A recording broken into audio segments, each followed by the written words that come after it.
the way I'll kind of sum up everything is like Power Rangers on acid in a way, or Power Rangers on drugs. It's and in a good way,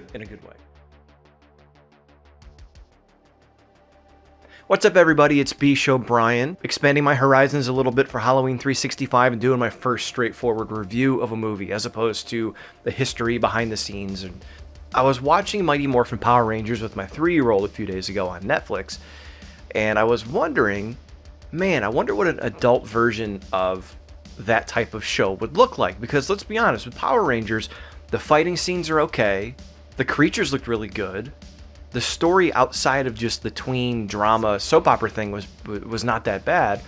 So I wondered, like, what would happen if you had all that stuff except without the weird tweeny bopper stuff? And I think I got my answer. It's this year's hit, Psycho Goreman.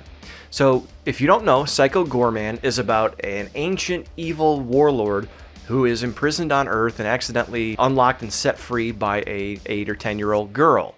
And because she holds his jewel or medallion that kept him imprisoned, she now controls him and can tell him what to do. It's a really fun story. I want to do a short review and kind of what I liked and disliked about the movie, and I'm not going to give away too many spoilers here because it still is pretty fresh. Psycho Goreman looks great. So do all of his henchmen that come, and I'm not giving anything away, but he has a cast of henchmen that are shown in the trailer. Those characters look awesome. There was definitely a lot of effort put into the creature design, and it comes through in the fights and how the foes are vanquished or how people are dispatched. So going back again to Power Rangers, for me, there's a lot of parallels there. You had Eye Guy, and you had to hit the eye on the inside, and Pudgy Pig would eat everything, but they fed him a spicy radish and he threw up, and that was his weakness. So to me, without giving too much away, that creature design is not only just a cool creature design, but also functional in terms of the story and things like that. So I really, really loved it. And as far as the creatures themselves go, or the characters specifically, with this being an eternal or ancient story with all of these characters, it leaves a lot of room for expansion. Natural, it's not forced. I watched the movie and got the feeling that it could be a good standalone movie in itself, or it could lead to a franchise. And I think, again, even though I said I didn't like it as much as my co-host, I'm actually looking forward to more Psycho Goreman movies. The other thing I liked about it is its absurdist nature. Some things you see and it's like, oh my god, it just takes you completely by surprise and by shock. And I like dark comedy, I like ridiculous stuff. I grew up watching Monty Python. So as far as absurdism, it reminds me of Wolf Cop in a lot of ways, where, you know, in Wolf Cop, the girl sneaks into the jail and she's having sex with the werewolf cop. So some things like that, just very absurd stuff, including Alistair, who's a friend, and Alistair ends up getting turned into like this giant brain with eyes. And at first I'm feeling bad for him. I'm like, come on, man, like you turn your friend into a giant brain kid with eyes and like no one changes him back. And then it's great because they show him at like the dinner table with his parents, and his parents aren't like acknowledging it. So it's like you have both this like, you know, a typical American 90s upbringing where the parents are, you know, just eating dinner quietly and they're into themselves. They're not even mentioning the obvious, which was funny. But then, like, I think my favorite part of the movie, and I'll try to put a screen cap, he goes to leave and he's really upset and he wants to change back, and they finally acknowledge it. And Mimi, the character, just turns and gives him a kiss and says, "I love you the way you are." And he's like, okay. And he just kind of like, and again, it looks cheap, but it's purposeful. I mean, if you would have done it with a great effect with him like waddling away, it wouldn't have had the comedic effect that it did. Just a very smart choice by whoever edited the film or set up that shot where it's a sustained shot and the kid is just kind of like slowly dragging himself away, and then you see these like little cheesy entrails just I honestly think that's my favorite part of the movie, that one shot right there. But Alistair turning into a brain kid, you've got Mimi, she's a sociopath. You think she's this cute little spunky girl, but she's like really like nuts.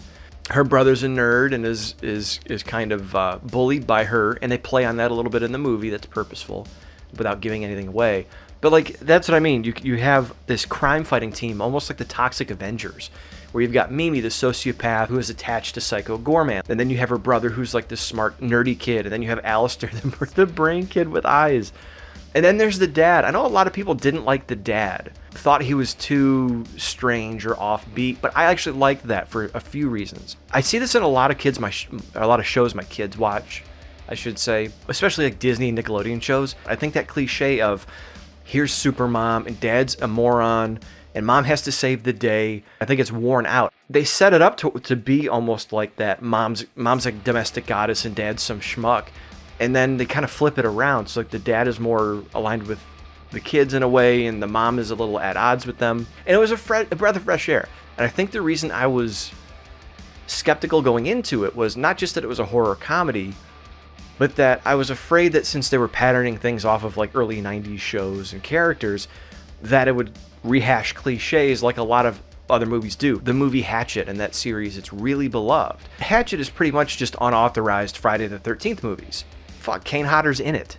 To me, there's a lot of tropes because they want to make films that appeal to horror fans, whereas in PG, they really kind of went against that grain and did some other things that were sort of surprising, even though they were in the same vein as that type of movie or show. But my point about the characters and the dad and the mom and all this stuff is now you have this whole team, almost like the Toxic Avengers, of people that are going to fight this other group of people that's still out there. There's this almost like a council that is led by some other people, and you have the kids, you have Psycho Goreman, you have the dad, you have the mom now, you have Alistair. And now you have this whole weird hodgepodge team that could fight against evils of the universe. And I really like that. It gives it a natural ability to continue the franchise in an organic way, as opposed to just Psycho Goreman was good, but now we have to find a way to continue it. It's all there. It's baked in. It's inherent, but it wasn't too in your face. So I did enjoy that very much too. I can't really name many other reasons other than that without spoiling anything. And I wanted to keep this one somewhat short, but Psycho Goreman is a great watch. The way I'll kind of sum up everything is like Power Rangers on acid in a way, or Power Rangers on drugs. It's and in a good way. It's like if you took, as I mentioned at the beginning, if you took Power Rangers and you made a show like that adults can watch and not feel completely stupid, but it's still in some ways a PG horror film, which is why Wolf Cop was probably not as good a movie, but I at least got into it a little bit because it was more raw, gorier, it was in your face. And PG is a movie you can watch with kids. So in that vein, I think, like, if my daughter wanted to watch a scary movie with me and I wanted to start her out, I could show her Psycho Goreman and she might like it. So I think that is what prevented me from like being balls to the wall with this movie. So again, not to mince words, not to go back on my word, but Psycho Goreman was very enjoyable, very fun. I definitely watch it again. I can't wait for it to come to Shudder.